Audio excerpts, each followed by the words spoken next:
First question, each of your characters are so colorful and original. Can you talk about how the characters evolved and if they were based on real people? You want to take that one first? Or? No. Well, yeah, mine was based on a character named, a person, a general named, Army general named Smedley Butler. Was it the Marines? I should know that, but he was after the First World War and between the First and Second World War, he was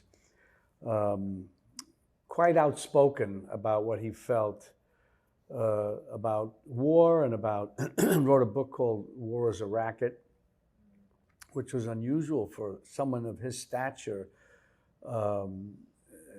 but he was well loved by the common man, if you will, the soldier that was not any kind of rank, just the most common rank, corporal.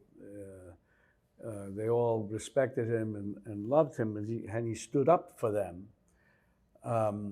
And I guess the higher ranking military, the elite, if you will, were kind of irked by him at times, it seems, because he said these things that were inappropriate for a person of his stature. But he was a hero, and they couldn't take that away from him. He was a genuine war hero, so that was that. So this was all intriguing to me, especially what's going on in our country. And so David presented all this to me, told me what to look him up and read about him and so on, look at video and speeches he made. So that was what it was. He's a hell of a character, Smedley Butler. I mean, I hope people do. I didn't know anything about him either, but oh my Lord, what a man! I mean, that you can make a film just about him. Yeah, you should. Yeah, you should go make a film just about Smedley Butler. That would be magnificent. Yeah. And Christian, I don't know if you want to take this for your character as well. I mean, mine is based on real people, but nobody that anyone else would have ever heard of. At all. There was an art dealer character that David and I had been talking about going back to like 2013.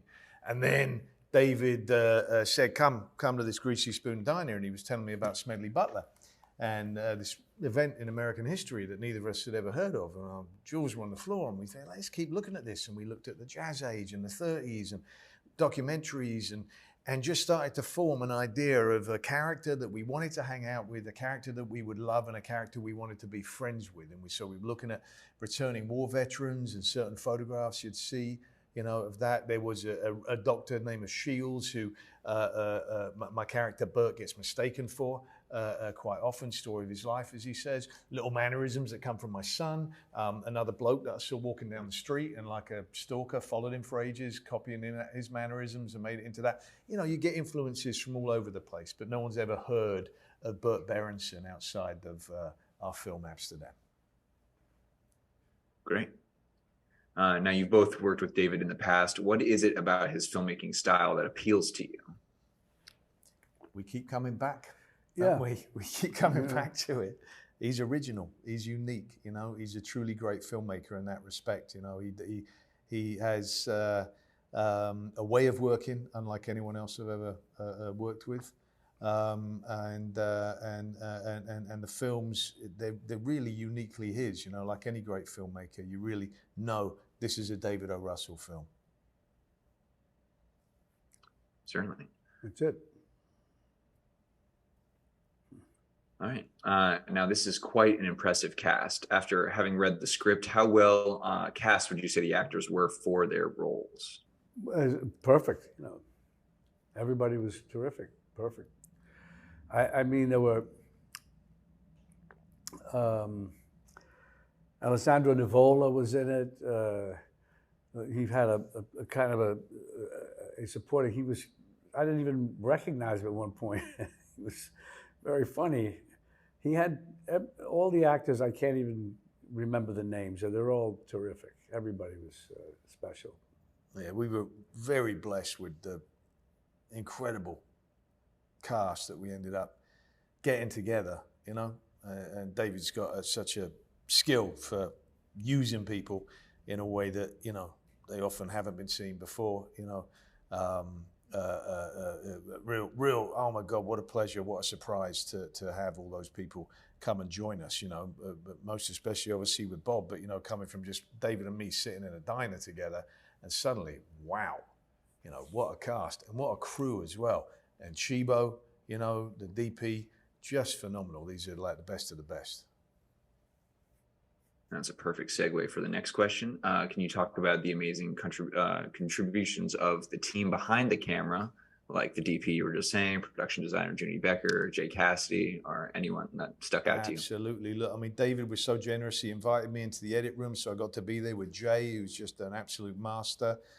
You know, obviously, I've worked with Chibo a couple of times, and he's a real joy. He's a real artist, and I would just see his just enthusiasm behind the camera going, cabron, you know, when there was like a great scene and tears in his eyes, and he feels it like he's right in there, and, you know, he'll be right next to us up close, as is often David's style with that. So his presence was really wonderful. We got Daniel Pemberton doing the music, and so many incredible, unique individuals that just make this a crazily unique film.